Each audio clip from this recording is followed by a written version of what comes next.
Hey friends, it is me, MentalMommie. I'm so excited to be here with you today. If this is your first time visiting, I want to say welcome. My name is Giovanna. I go by MentalMommie. And the purpose of this channel is to make sure that I help parents or individuals learn how to manage and be stress-free and mentally well to help improve family dynamics so that you can have better, more positive interactions with children and family. So I'm going to jump right in for today. Today's topic, I want to talk about putting yourself first. Okay. You will hear me often talk about putting yourself first as a person or an individual, and definitely as a parent. Okay. For me, I think I learned the lesson of this the harder way. And so part of the purpose of MentalMommie is, like I always say, is I want to share and help with strategies and tips on how people can manage being stress-free and mentally well. Well, for me, once I started putting myself first, I was able to be more stress-free and mentally well. And I know we grow up, or we've lived in a society where we're constantly running the rat race of getting things done. We're not taking the time that we need to. We have commitments on our calendars. We're overbooking ourselves and not allowing ourselves to have a moment to sit, be still, and rest.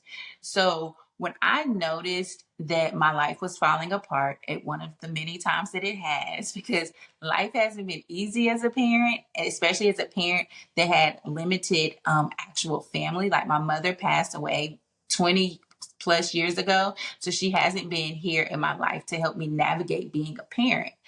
But I've had the wonderful and awesome blessing of having people who are more so my spiritual tribe and my family tribe who have been here to support me.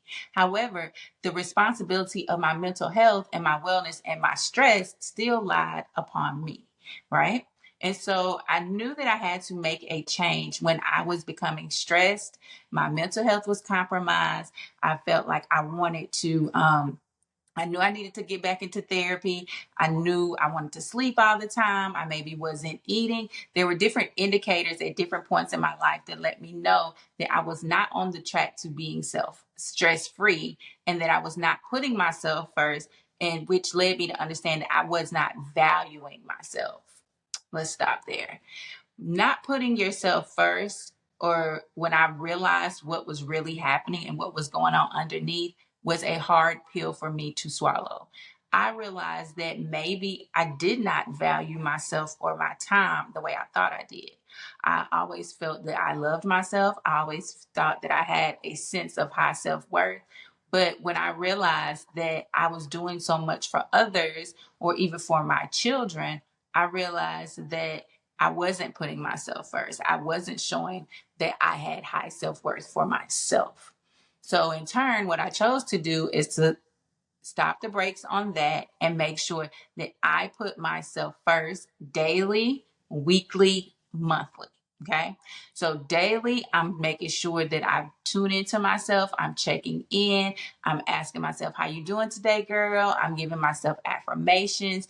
I am allowing myself to talk positive to myself and allow helping me to understand how awesome I am. I'm reaffirming myself, because growing up in an emotionally and verbally abusive home, um, full of drama and trauma that way, it it did probably, and most definitely did, belittle my self-esteem.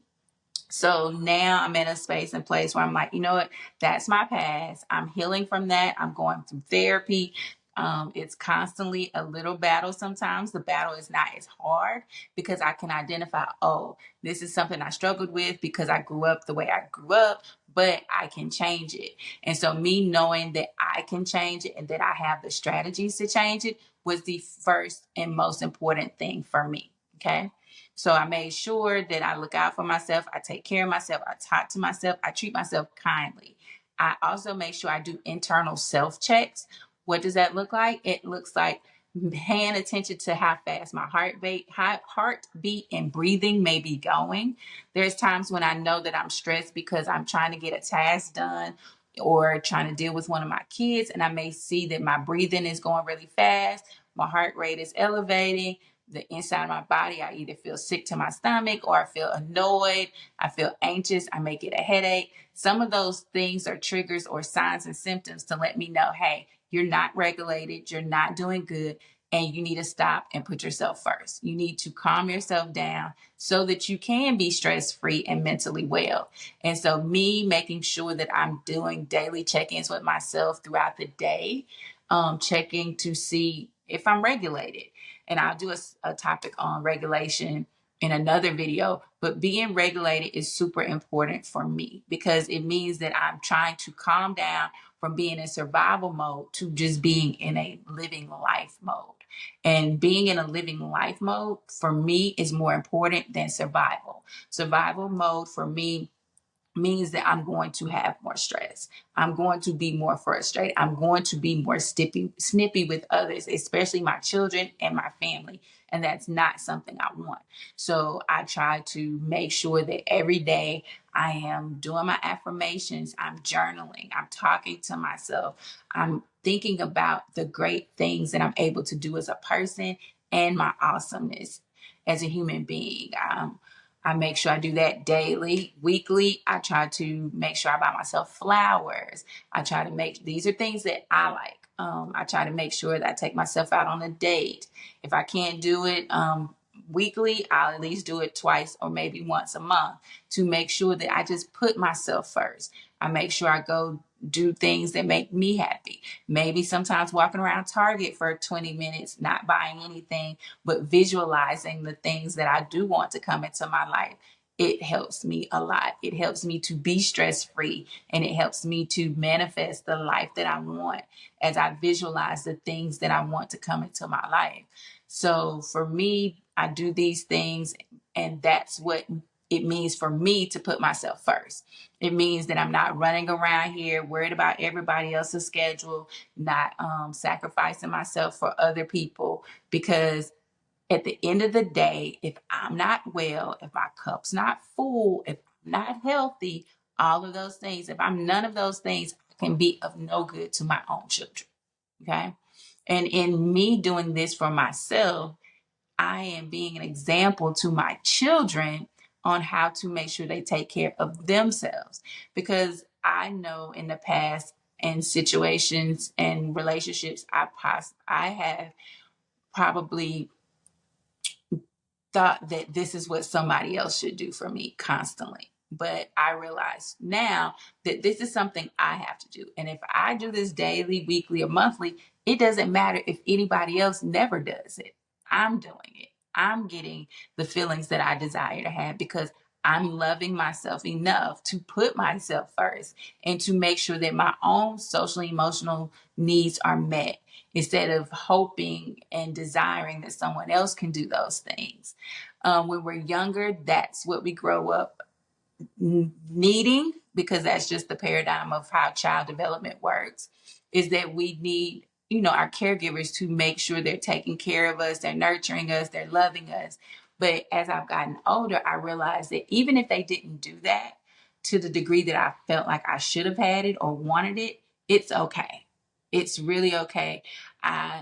One of the greatest parts of my healing came from me realizing that my abuser did the best that she could when she was working to raise me. I realized that she possibly herself was dealing with a mental health issue. I had to realize that the way that she was taught and the way she grew up wasn't necessarily the healthiest for her. And she only, unfortunately, carried those things over when helping my mom raise me. So I'm at a point now where I'm able to forgive her because I realized she did the best she could in that season and in that time. Do I think she meant to hurt me? No. Do I think she wanted to do better? Yes. Did she know how to do better? No.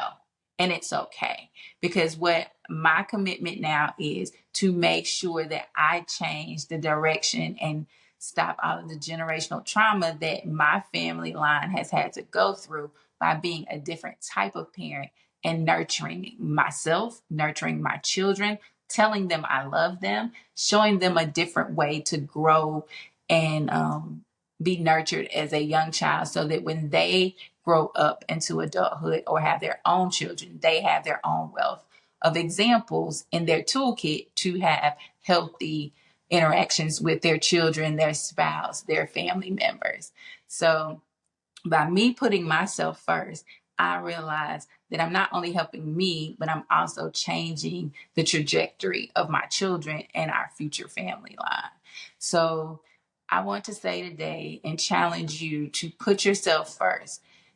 And it's so many benefits that come from this. Okay. Like I've said, your mental health, you being stress free, your family line changing, you healing, your children growing up to be healthy. And if we think about all of the positive benefits that can be provided from doing this, why won't we do it? All right. Thank you for watching this episode of Put Yourself First, or the topic of Put Yourself First with Mental Mommy today. I'll be back soon with some more episodes. If this is your first time visiting, thank you for watching the video all the way through. I have more gems and knowledge and tools to drop off to you through the Mental Mommy channel. So please keep coming by. Before you leave, everybody, please give the video a thumbs up. Follow, share, like, subscribe. Tell other people about the videos. If there's a topic that you would like me to address, please let me know in the chat and I'll make sure I get on that topic for you. All right. Thank you. Have a great one.